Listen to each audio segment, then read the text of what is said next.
It's our final mock draft Monday of 2025. So I figure we do it in style. We're going to do it two different ways, one with an eye on the future and one with not so much an eye on the future right now on Locked On Commanders.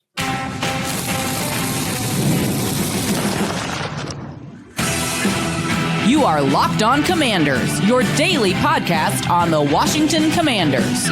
Part of the Locked On Podcast Network, your team every day.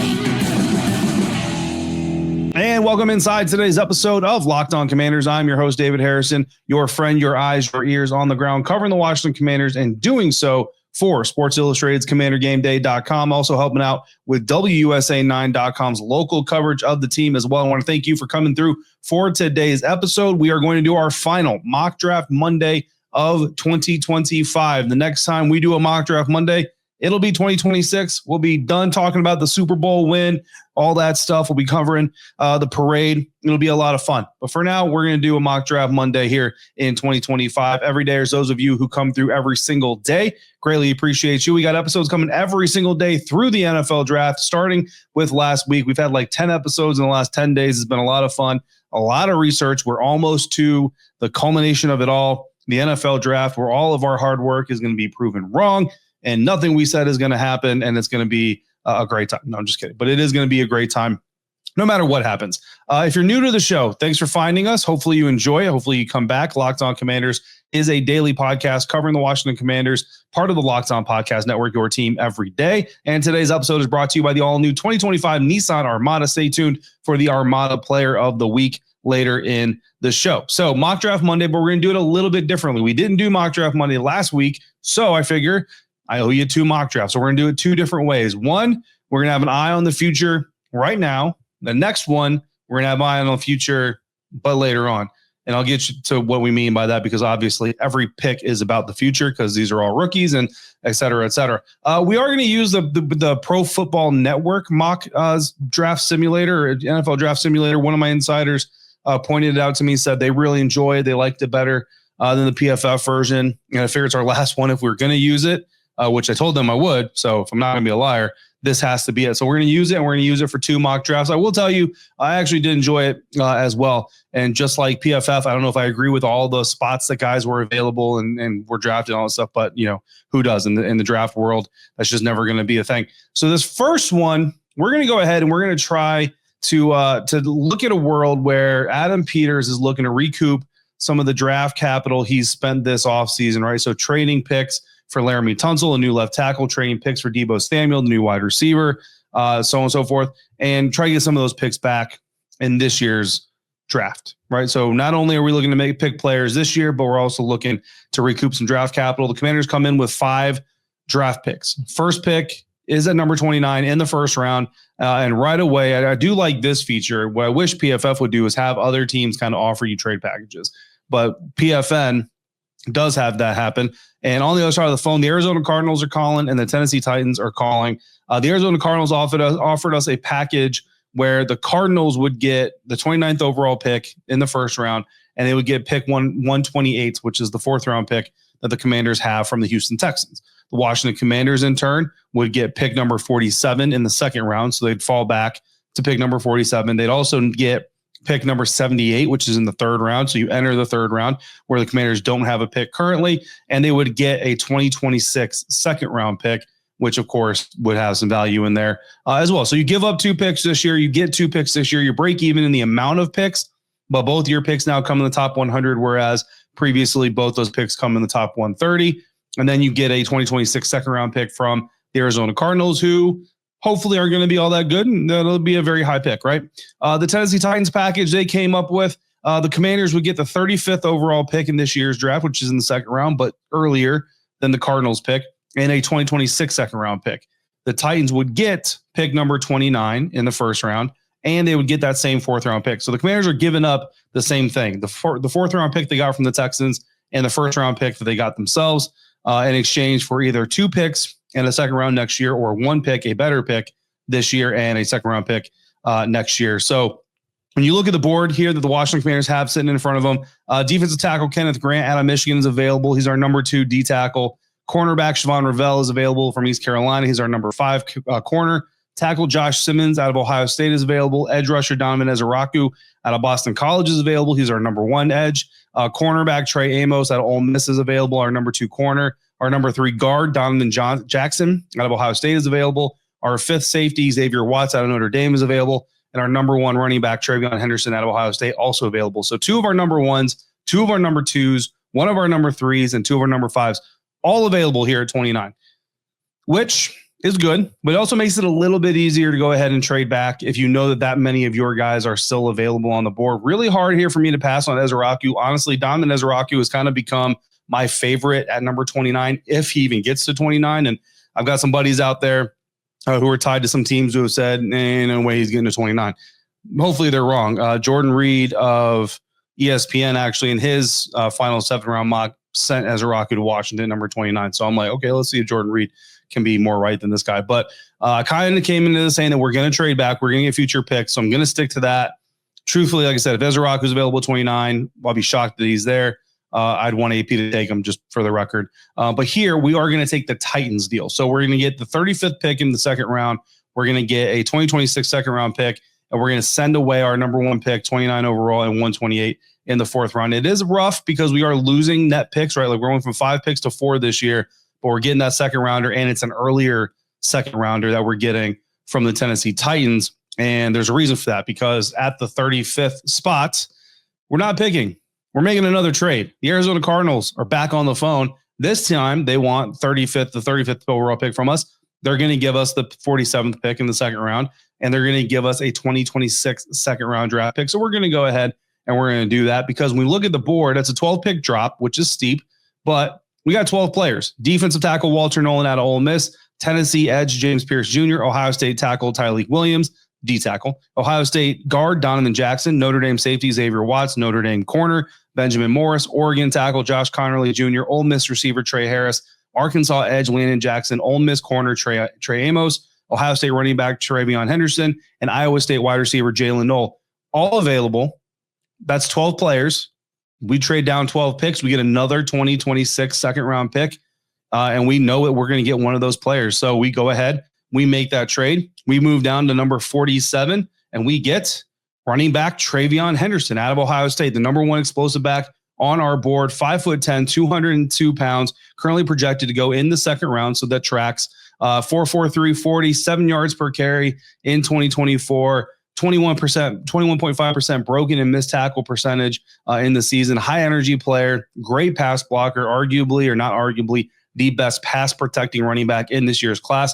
Does have a lot of tread off the tires from his time at Ohio State, but you basically get him and you get 2 2nd round draft picks next year. That's a pretty good swap, if you ask me, even though you are going negative in the draft capital. So that is how we start off this first mock draft, with our eye a little bit on the future 2026, but also on our future here as we get potentially the next number 1 running back for the Washington Commanders to play next to quarterback Jaden Daniels. We'll finish the rest of this mock and get into our other alternate version of mock drafts coming up next on today's episode of Locked On Commanders, part of the Locked On Podcast Network, your team every day.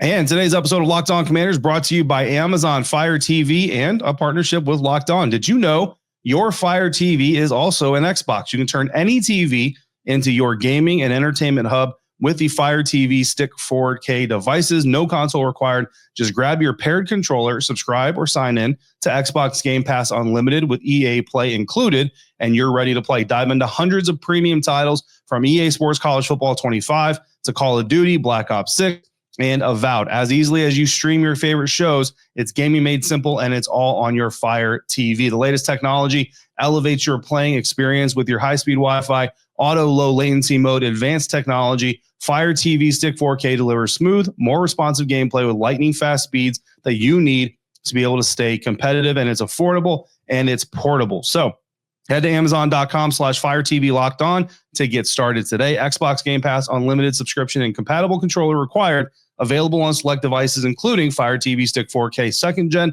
Fire TV Stick 4K Max 1st and 2nd Gen, and Fire TV Cube 3rd Gen. Continuing on now, today's episode of Locked On Commanders Mock Draft Monday, done 2 ways. This way, we're kind of focusing on the future. We've got 2 2nd round draft picks collected in the future. It did cost us one of our net picks here in this year's draft, but we're back on the board in the second round, pick number 61. And in this case, we did get a phone call. We'll get to that here in a second, but we are going to stick, we are going to pick, and we are taking edge rusher Princely Human-Mielin out of Ole Miss, our number 2 pass rusher on our Commanders big board, 6'4", 244 pounds, 6'4", 244-pound edge rusher. Has a third-round projection, so 61st pick in the second round, not quite third round, right, but not too terrible here. 7'3", 3 cone, showing a lot of agility there. Had 11 sacks in 2024 for the Ole Miss Rebels with 55 total pressures, which is pretty good. Great burst, good size, great hand fighter when he's at the line of scrimmage. Doesn't have a deep toolbox of moves, so that's where Ryan Kerrigan is going to come in, right? We're going to get Ryan on the phone with Princely as quickly as possible and kind of get some things done. Not the greatest run defender in the world, so this is a pass rush specialist type of guy. We're going to hopefully develop into a little bit more, and not the most physical type of player. So we're certainly going to have to work on that a little bit. So the trade offer that we got here at the 61st overall pick, we did get a call from the Cleveland Browns. And truthfully, I really liked the offer. Wanted to take it, but then I looked at the board. I looked specifically at the edge group. I was like, the edge group falls off. Princely Human-Mielin was there. We're going to fall back too many picks to feel confident that we're still going to have him there. So even though I really liked the capital that the Browns were offering, had to make the trade or had to go ahead and stick at number 61, get our edge rusher there, Princely Human-Mielin, which means that we don't pick again until pick 205. So we go from pick 61 to 205, which is a long, long time before you see your team draft. And we take at 205 in the 6th round, defensive tackle Tonka Hemingway out of South Carolina, who actually didn't make our defensive tackle power rankings big board. But he is a guy that I like. 6'3", 284 pounds. Didn't crack our big board because of some of the discriminators, but really like Tonka's potential, really like his tools, really like his potential, athletic former defensive end who is expected in the NFL to play the 4-eye, which is kind of the DM, but inside the tackles or across the tackle's inside shoulder, I should say, or 5 tech, which is the outside shoulder of the tackle. 4 tech would be lined up straight up with the tackle. So you're expecting him to play 4-eye, so inside the tackle shoulder, or at 5 tech, right outside the tackle shoulder. So that's most likely where you're probably looking at him, unless he puts on some weight, and then maybe you can move him inside more, or you take off some weight, maybe you can move him outside a little bit more too. That'll leave that obviously to the coaching staff there to figure out what to do there. But he's listed as a D tackle. Really call him a D lineman, whatever you want. So we have 3 picks.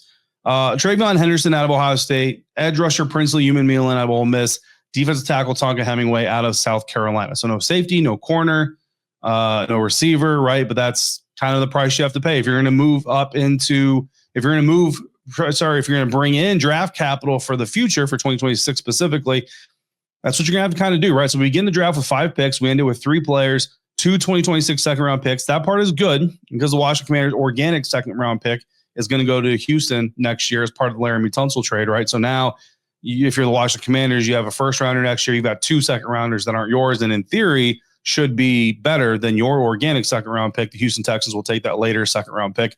Truthfully, I like worrying about future problems in the future. I don't like to cost myself today to worry about tomorrow. So that's why I decided I wanted to do another one here. So this one, we're not going to not take future picks, or we're not going to just firmly discard them, but we're definitely more interested in collecting more picks in this year's draft to worry about this year's roster. So we're going to do that here, and we're going to start off at pick number 29. And once again, edge rusher Donovan Ezeiruaku out of Boston College, who, again, I've got buddies in the media who tell me probably not going to happen, but PFN, if he's there, he's there. This time around, I'm not passing on him. So we're not trading 29. We're actually going to take Donovan Ezeiruaku, our number 1 pass rushing edge defender, 6'2.5", 248-pound first round projection, 6'9'4", 3 cone drill, very fast, shows a lot of agility, 14 sacks for Ezeiruaku in 2024, 60 pressures in 2024.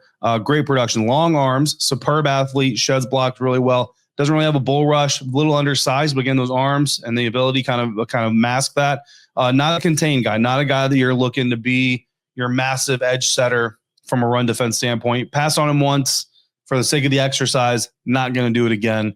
Donovan Ezeiruaku, number 29 overall. That is our first round pick in this second mock draft. 61st overall pick comes, and this is where we're going to make our first trade of the event. Washington Commanders and Chicago Bears are going to execute a trade. The Washington Commanders, rather, are going to get the 72nd pick overall in the 3rd round, 148th pick in the 5th round, and a 2026 5th round pick. Now, remember, next year's 4th round pick is also gone. So you get a 5th round pick. It's not quite the 4th, but it does at least help assuage that just a little bit. The Chicago Bears, in turn, get the 61st overall pick in the 2nd round. They take running back Quinshon Judkins out of Ohio State. And before you ask, yes, TreVeyon Henderson was already gone. If he wasn't, he would have been the pick, but he was not there. So we go ahead and bite the bullet. We take the pick there. Now we move back to 72. 72 comes on the board.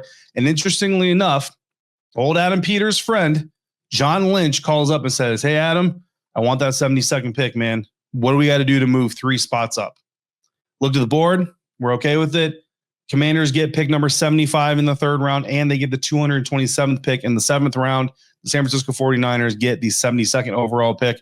I don't remember who they took. It doesn't matter. What the Washington Commanders get was wide receiver Kyle Williams out of Washington State, who did not finish top 7 on our big board, but he did finish 11th, 5'11", 190 pounds. 2nd round projection. We get him here in the 3rd round. I know there were some Commanders fans who were very offended by my Kyle Williams take, but understand this. He's on our big board. He's on our top 7, but he's on the big board, which means he's good. Like, he's a good player, right? He's just, to me, not as good as some of the other players. 4.40, so not a super burner, but certainly not slow. Top 3 in deep targets in college last year amongst our group of evaluated receivers, I should say, from Washington State. Can play the slot. He can play outside. Really good against press man coverage, which you like a lot. Doesn't have the greatest hands. Does have some drop issues in the past. That'll be something that Bobby Ingram, the Commanders wide receivers coach, works on with him. And things just kind of look a little bit clunky, right? They look a little bit labored. You like guys that kind of look natural, look fluid. When Kyle Williams has to do things on the football field, it kind of looks like a dude who's putting in a lot of effort, if that makes sense for that evaluation. Coming back in the 4th round, pick number 128, we turn to safety Malachi Moore out of Alabama, who, again, was not top 7 on our big board, but he was on the big board. Number 12 in our safety big board, 5'11", 196 pounds, 5th round projection here. So we get Williams a little bit later than in theory he should. We get Malachi Moore a little bit earlier than in theory he should. 4.57 40. He's not going to blow you away. Pretty good tackling numbers and coverage numbers. Football IQ shows up on the tape. Team captain at Alabama, so that definitely means something about who he is mentally and processing and all that stuff. Not great in run support, so he's not like a Jeremy Chin and all that stuff. I still think, he's a depth guy. He's a 4th rounder. You're not necessarily looking for him to come in and compete to be a starter. If he did, that'd be fantastic, but that's not what you're necessarily bringing him in to do. Not a great block shedder, so, a little bit of stuff to work on there as well. We come back in the 5th round, and we get, at the 148th pick, we get running back R.J. Harvey out of UCF, our 6th running back on our big board, 5'8", 205 pounds, very solid, solidified, stocky type of dude. 4.40. Again, I don't know that I would expect him to actually be here at this point, but he was, so we're going to go ahead and take advantage of it. Toughness is a big, big upside with R.J. Harvey. Pass protection, not as much. 640 touches, a lot of tread off the tire, so there's a little bit of concern there. But in his rookie year, you're looking at him probably be like your 3rd back, rotational type of dude. See if you can grow him into more of a contributor in year 2. Staying in the 5th round, we got pick 205. We're going offensive lineman Tyler Cooper out of Minnesota, who comes in on our big board, not in our top 7 of interior offensive linemen. 6'6", 302 pounds, 24 reps on the bench. So he's got a good amount of strength. 4.84, 20-yard shuttle. So he's got some good lateral movement, and his run blocking grade was pretty stinking high compared to the guys that we evaluated in that group. A lot of experience in the form of 6-year college career, played left or right guard. He's a guard, right? He's not a tackle. He's a guard.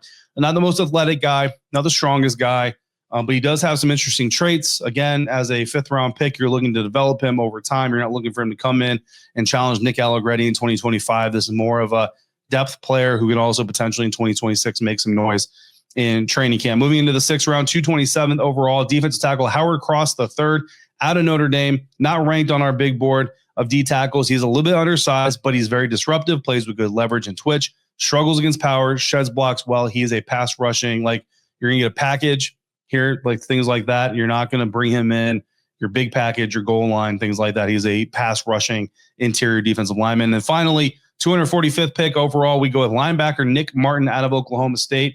Haven't done linebackers yet. That's actually our next episode of Locked On Commanders, so come back for that. 5'11 and a half, 221 pounds, 2-year starter at Oklahoma State, but he was injured in 2024, hurt his knee, missed a lot of that year. Highly productive when he is on the field. Speed, athleticism, blitzing ability, special teams, more of an undersized Frankie Louvu than he is like a Bobby Wagner, right? But he's a special teams guy. Come in there with like Jordan McGee, Tyler Owens, those guys contribute on special teams and see if we can find a niche for him to fill in the roster as we move forward. So this mock draft, we get 7 picks. Edge rusher Donovan Ezeiruaku in the first round. Wide receiver Kyle Williams in the third. Fourth round, we get safety Malachi Moore. 2 picks in the fifth. Running back RJ Harvey. Guard Tyler Cooper. 6th round, we get D-tackle Howard Cross the third. 7th round, Nick Martin, linebacker out of Oklahoma State. And we get a 2026 pick in the 5th round from the Chicago Bears. So 7 picks and a future pick. I got to say, I think I like that one just a little bit better. So hopefully Adam Peters a little bit more focused on the future right now versus the future coming up in 2026 and beyond. So those are 2 mock drafts for this final mock draft Monday, but we still have time. So what are we going to do? We're going to look at Chad Reuter's final 7-round mock as we enter mock or NFL draft week here on Locked On Commanders, part of the Locked On Podcast Network, your team every day. And we're doing that today thanks to our friends over at Nissan. The Armada Player of the Week is brought to you by our friends at Nissan and the all-new 2025 Nissan Armada. Each week, we're taking a look at our draft prospects to pick one guy that stands apart, the guy we believe showcased the strength and the power needed to push the Commanders team forward as we look ahead to next season. And this week's Armada and clear-cut Player of the Week is, of course, our number 1 safety in this episode, Nick Emanwari out of South Carolina. I think he's got the speed, he's got the athleticism, he's got the box presence, he's got the coverage ability to just be kind of a do-it-all safety. I think as a rookie, probably not going to be a 3-down guy. I think you're going to see the little bit of a rotation with some of the vets and all that stuff, and that's fine. But I think he's a guy that certainly can grow into his role as the season continues to grow and just grow with the team. And, you get him for 4 years. If you get him at 29, you get a 5th-year option. I think it all just kind of works out, right? So it's clear that our Player of the Week is out here ready to conquer the road ahead with confidence, just like you can, the all-new Nissan Armada or any of their outstanding vehicles. So take the Nissan Armada, Rogue, or Pathfinder and go find your next big adventure. Shop NissanUSA.com. Continuing with our final mock draft Monday of 2025. We will not do another mock draft Monday until 2026, and we're going to wrap it up here. I've already given you 2 mock drafts from me. Now we're going to kind of review a mock draft from Chad Reuter of NFL.com, dropped his final 7-round NFL mock draft. There was a good amount of trades here, not involving the Washington Commanders, but at number 29, the Washington Commanders get Donovan Ezeiruaku, edge rusher out of Boston College. And again, I'm telling you, I've got a good amount of people telling me Donovan Ezeiruaku is not going to be there number 29, but PFN had him there for us twice. Chad Reuter's got him here. Jordan Reed of ESPN had him there. I mean, look, I'm not telling you it's going to happen, but Donovan Ezeiruaku, I mean, if it's not going to happen, it's going to be a little bit of a heartbreak for me, to be quite honest with you. Of course, I'm also happy with the trade back. But Chad Reuter said, quote, Ezeiruaku brings speed off the edge as well as a very effective spin move. In Washington, he'd be used as a designated pass rusher as a rookie, giving the team needed juice after losing leading 2024 sacker Dante Fowler in free agency, end quote. So Dante Fowler Jr. headed back to the Cowboys, was used in that Micah Parsons role. Micah Parsons used very effectively by the Dallas Cowboys defense that was created by Dan Quinn and Joe Witt Jr. Donovan Ezeiruaku coming in. It's edge, but he's not a D end. He's not a 4-tech. He's not a 5-tech. He's wide 9, sure, but standing up a lot of times, kind of like an outside linebacker type. He's going to be a Micah Parsons type of role guy. And I think that he would fit very, very well with what Dan Quinn and Joe Witt Jr. want to do with this defense. So that's a 1st-round pick. So I just thought it was kind of interesting. Going to the 2nd round, the Commanders nab Carson Schlesinger, linebacker out of UCLA. This is not a player that I've done a lot of work on before today. He's part of our linebacker ranking, so we'll get to that here on the next episode. But he's 6'2", 6'2 and a half, and 242 pounds. Linebacker out of UCLA, 2nd-round projection. Lance Zierlein talks about him being a walk-on, going to be an All-American. You'll love that kind of struggle, and that's the kind of thing that really resonates with a coach like Dan Quinn. We've heard him talk time and time again about appreciating guys who go through struggle, overcome that struggle, and are able to produce. So not a lot of trades here, no trades involving the Washington Commanders, I should say. So we go to the 4th round here at pick number 128. The Washington Commanders get Jason Marshall Jr., cornerback out of Florida, who was part of our cornerback group evaluation in Big Board. Moving on to day 3 now, the Washington Commanders come back in to get a wide receiver in the 6th round. Pick number 205, they get Isaac Tesla out of Arkansas. Tesla comes in 6'4", 214 pounds. So you want a tall target. You're going to get one here. Look, ran a 4.4 340, which is 6'4". It is incredibly impressive. Big slot. I mean, kind of like on tape, kind of looks like Luke McCaffrey, except bigger, right? Because he's certainly taller. Had a solid Senior Bowl. Is going to be a guy that you can create mismatches for and all that stuff. But, again, as a 6th round pick, you're looking at potential. You're looking at, could he be a gunner? Those types of things. Played at Arkansas, not exactly the most prolific offense in the world. So you're going to see what you can unlock with him with offensive coordinator Cliff Kingsbury, of course. But you do get a receiver here for the Washington Commanders in Chad Reuter's finally 7th-round mock draft. And then you'd also get a running back, LaQuint Allen, pick number 245 in the 7th round, 6 foot tall, 204-pound running back out of Syracuse, which would make Sam Fortier of the Washington Post happy because he's a Syracuse alum. Not a lot of data on him, but versatile back with adequate size and speed, quote unquote, is what Lance Zierlein says. So good potential future guy. And when you talk about the Washington Commanders running back room, again, Brian Robinson Jr., Austin Eckler, Jeremy McNichols, Chris Rodriguez Jr., none of those guys under contract for 2026. So this is a 7th-round pick, but he's a guy that's going to come in, possibly a practice squad player, have the opportunity to earn a spot, make some noise, do things like that. And then potentially next year, you're looking at a guy who's at the bottom of the roster, but certainly on the roster. Don't know that I would necessarily expect him to overcome Jeremy McNichols, but he's a little bit more of a run or a pass catching option coming out of school. So certainly some value there. And of course, if he can show up on special teams a little bit, doing some things like what Chris Rodriguez Jr. does on special teams from time to time, certainly wouldn't hurt his stock. So there's Chad Reuter's final 7th-round mock draft. Again, Jordan Reed also had a final 7th-round mock draft on ESPN if you want to go check that out, but we're not going to cover that one here. Bringing 3 mock drafts. One, focusing on getting as many draft picks for the future back as possible. Didn't like that one as much personally. Let me know what you thought. Second one, still willing and ready to trade and get some more picks back. But this time we focus more on getting picks back in 2025. End up with 7 players. Also got a 5th-round pick for 2026, so we kind of contributed there a little bit anyway. Definitely liked that draft class a little bit more. And then we looked at Chad Reuter's 7th-round mock draft from NFL.com. That's going to wrap up today's episode. Our next episode will continue our position group big board rankings with the linebacker position. We're looking to get linebackers next. We're looking to get tackles. We're going to do one last mailbag before the draft, and then we'll see where we are on time. If we can get more position group big boards out there, we will do so. Or maybe we'll try to combine all of them if I'm really crazy and just do one massive big board of all the players we've studied. We'll see how crazy I'm feeling. In the meantime, if you got questions or comments, all you got to do is text me. To do that, go to joinsubtext.com/LockedOnCommanders. Become a Locked On Commanders insider today. For your next listen, check out the Locked On NFL mock draft, which is found on the NFL Locked On NFL channel, Locked On Peacock and Williamson, Locked On NFL Draft, and more. You can get that on YouTube or wherever you're listening to this podcast. As always, thank you so much for making Locked On Commanders your first listen of the day, every day. Thanks for coming through every single day. And everybody out there, until we speak again, if you're out and about, please be safe, be kind, so I can see you right back here next time for another episode of Locked On Commanders, part of the Locked On Podcast Network, your team every day.